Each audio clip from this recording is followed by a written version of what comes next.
So this time, let's take a look at the customer and process transaction. This is the part that we did last week, right?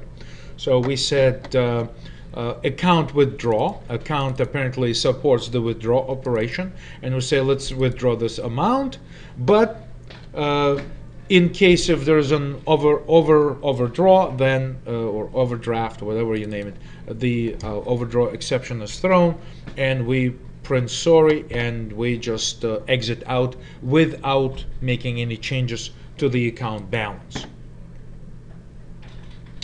And recall that the customer class has the account as a private attribute, a reference to the account class.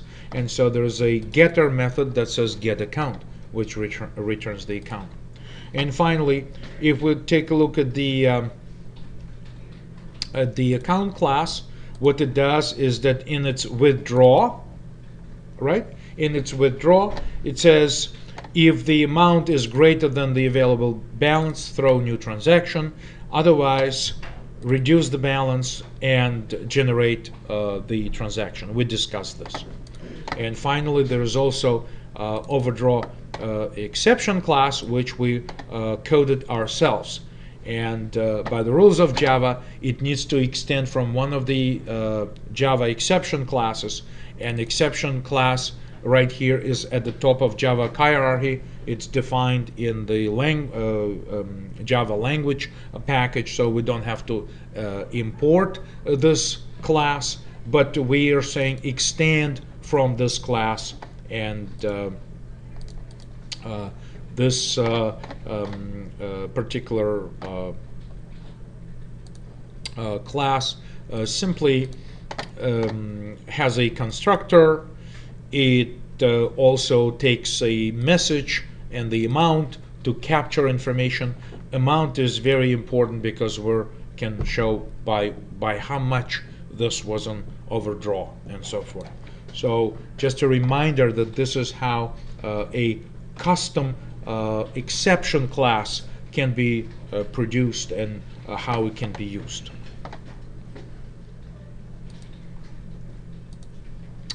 Okay, so back to our presentation here, where I'm trying to find it.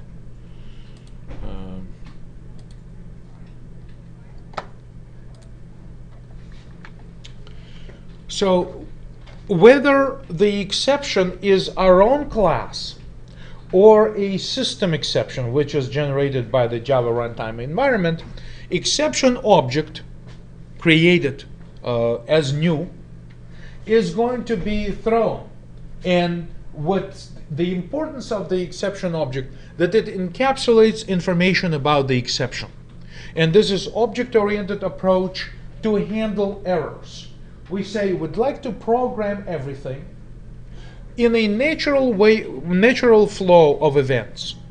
But in case if an extraordinary situation occurs, we'd like to be able to, instead of saying return, we'd like to throw an exception and be able to execute a series of catch blocks, which potentially, one of them will become a handler for that exception, and so we create an alternative flow of events. So more on the specific and techniques and technicalities regarding exceptions will be covered in Java class. But for now, just a refresher of what we tried to do and demonstrate last week. By the way, any questions about this? About exceptions in general, or any part of the syntax that I was trying to use in this example? Again, the sample is posted. You can actually download the files, try to compile them, try to analyze the code. Yes? For something like this, I could have easily just handled it without throwing the exception. Is that mainly if you're writing classes for somebody else's use? Yes and no. Typically, when those business requirements are written, typically we say that we have a normal business flow, and we also we could have a series of exceptions. And so it's a very typical design approach to, instead of handling errors through if-else approach, to give them distinction and define them as classes that would incorporate all the information relevant to the exceptional situation, and use try and catch structure to handle those types of errors. It's so it's the question is, am I going to is it a good idea to use exception in my own application almost on a regular basis? Or is it a better idea to keep exceptions away from the picture and only provide them formally if you're trying to write part of the software for someone else, like a library or another project?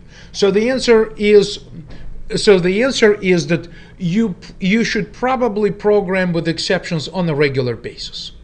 So you do this work for yourself as well, not necessarily to create a very formal approach to error handling when you're writing a library of classes to compute loans.